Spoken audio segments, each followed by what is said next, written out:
In the past few billion years, our planet has endured an astonishing amount of cosmic trauma. Savage asteroid impacts, a catastrophic planetary collision, and multiple deep freezes.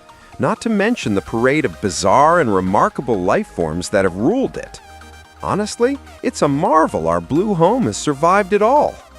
To truly appreciate this enduring world, we have to rewind to the absolute beginning.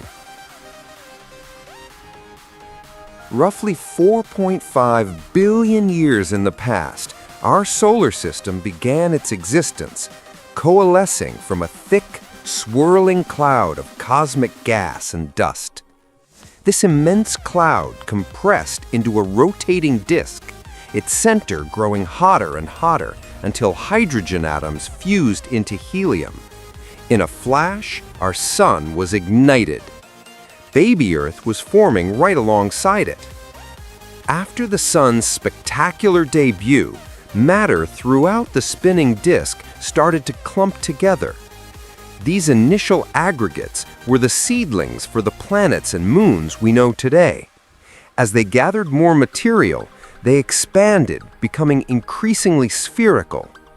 The lumps further from the sun were largely composed of ices, liquids, and gases. But closer in, rocky material formed the inner planets, like Mars and Earth. The young Earth was a maelstrom of activity, especially volcanic. It constantly vented gases like methane, carbon dioxide, and hydrogen sulfide, which formed the planet's first primitive atmosphere. This world was also under a relentless barrage from vast asteroids and comets. Then came the most destructive event. Theia, a planet about the size of Mars, slammed directly into our nascent world. This monumental impact jettisoned immense quantities of rock and debris into orbit. Gravity eventually drew this orbiting rubble together, forging what we now cherish as the Moon.